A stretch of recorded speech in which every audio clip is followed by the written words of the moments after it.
Hello everyone, this is Crypto BitLaw, back with another blockchain legal brief, and today we're going to discuss how the United States Justice Department recently seized over $34 million in cryptocurrency that was tied to illegal activity on the dark web. But before we dive in, please, if you like this content, hit that like button and subscribe to our channel. We'd appreciate that. And with that said, let's jump right on in.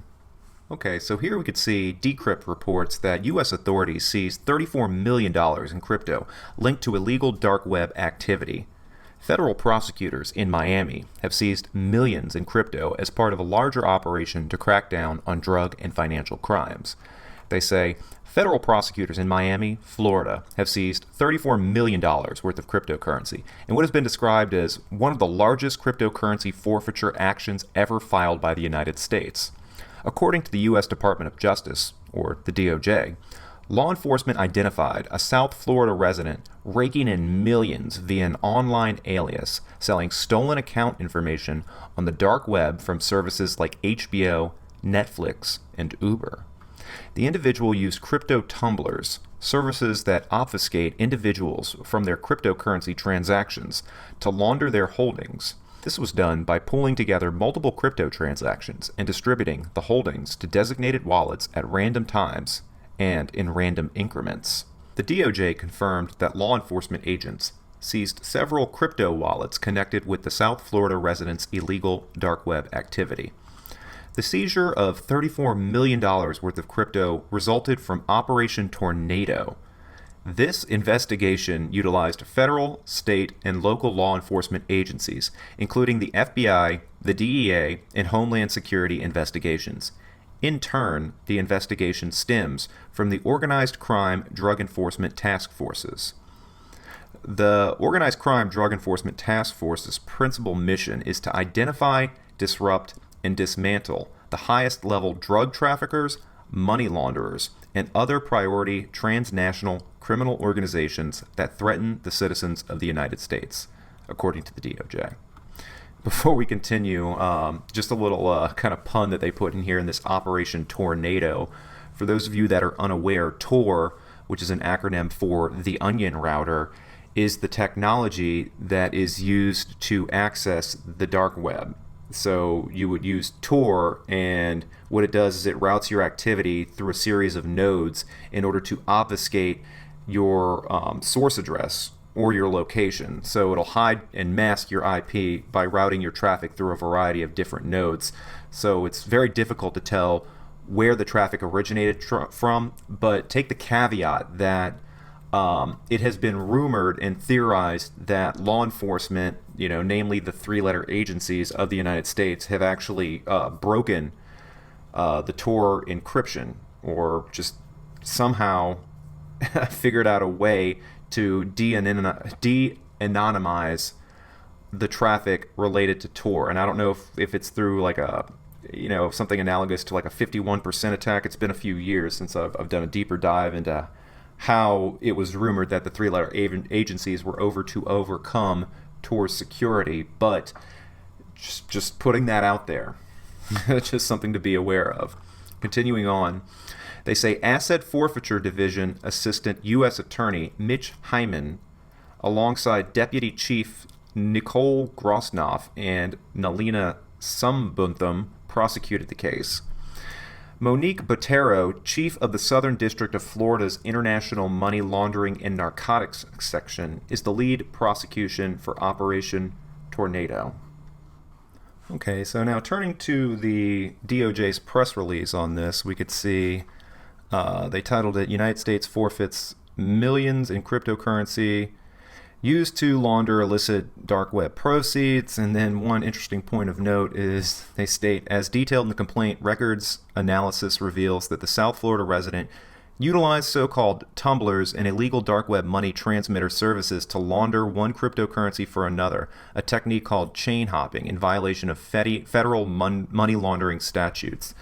So I think it's interesting that the DOJ and the federal government considers using coin joins or tumblers or mixing services to be a form of money laundering and a violation of federal money laundering statutes. So take note of that. They're trying to establish this precedent here, the DOJ is. And so then we could turn to the docket in this case, and here we could see this is the case, United States versus approximately 919 Ether coins, so on and so forth. Here is the main complaint. Let's pull this up. All right, so here's a copy of the complaint that was filed in this action, and as stated before, it's the U.S. versus approximately 919 Ether coins and approximately 2.65 Bitcoins and a host of other cryptocurrencies. And it's a verified complaint for forfeiture in rem, and it's a civil action in rem for asset forfeiture. And so pretty much what that means is it means in the matter of, and you usually see in rem with regards to property related suits, right? So you'll end up naming the property as part of the suit in order to have the court adjudicate who's going to get it, where it's going to go, so on and so forth. But let's do a deeper dive into this complaint and kind of see if we can eke out some more interesting nuggets. Here in this part, the prosecutor does pretty much an overview of TOR, the onion router network, like we were talking about earlier, how the dark web works, and virtual currency. I gave a skinny lowdown on it a little bit earlier in this video, but if you want to learn more about it, you could pull up this complaint. It's going to be linked in the description below, about how TOR, anonymizes your IP address, so on and so forth. Turning down here, we could see this is where they get into the part where the defendant in this case actually engaged in the nefarious activity.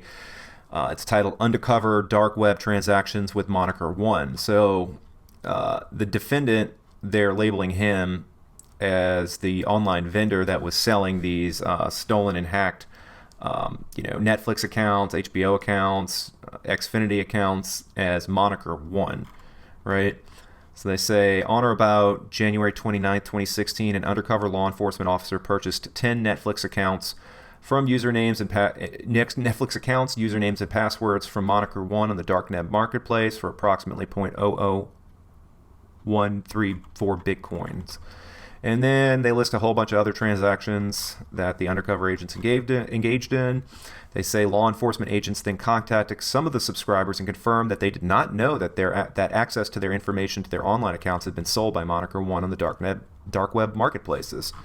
And then they get to how they identified Moniker 1, this individual. In or around 2016, law enforcement agents identified 2 residents in Florida linked to Moniker 1 after Moniker 1 provided the addresses as the shipping addresses where he or she previously purchased narcotics from the dark web marketplace. Okay, so they're using his actual revelation of his address to buy drugs on these dark web marketplaces as a means with which to track him down. And then we could see here how they eked out his IP address. Internet traffic to and from the Comcast IP address between in or around December 2016 and March 2017 revealed numerous internet connections from the Parkland residents on the TOR network. In addition, the internet traffic data showed correlations between the TOR network, between when the TOR network was accessed at the Parkland residence and when messages were received from Moniker 1 by law enforcement officers making the undercover purchases identified in paragraph 15 above. So, as I suspected earlier, this is a correlation attack. What they'll do is law enforcement will time when you access first they'll suspect, okay, this is the potential defendant right here, this is our suspect. And they'll figure out what your IP address is and your location. Then they'll monitor your web traffic. And then once they monitor it, they'll get times and date stamps for when you access the TOR network and then correlate that with when messages are received to and from an activity is undertaken to and from the TOR network at those same times. And that's a correlation attack, which they'll use as circumstantial evidence in court in order to try to convict you. And it's worked. Courts will take this. This is evidence. And they say the cash transaction activity in individual one's bank account was consistent with that of a dark web vendor converting virtual currency into cash using localbitcoins.com. So they're saying that he took his bitcoins and then went to local bitcoins and then used that to turn the bitcoins into cash on local bitcoins to avoid KYC, AML, and then throw the cash into his bank account. And so they have a pattern for that. So all in all, I think that this was a pretty interesting case. I've heard of this sort of activity taking place in the darknet markets before in the past. People being their accounts being compromised and then sold on the darknet market for crypto. But I think it's really interesting to see behind the scenes how the DOJ and the FBI and all these different enforcement agencies actually eked out this activity and were able to pin it on the defendant. So the more you know, what can I say? And it's like G.I. Joe, knowing's half the battle. So with that said, I hope you guys enjoyed this content. If you'd like to learn more, we're going to have links in the description for you below. Please hit that like button and subscribe to our channel. We'd really appreciate that. With that said, thanks again for watching, and we'll see you all in the next video.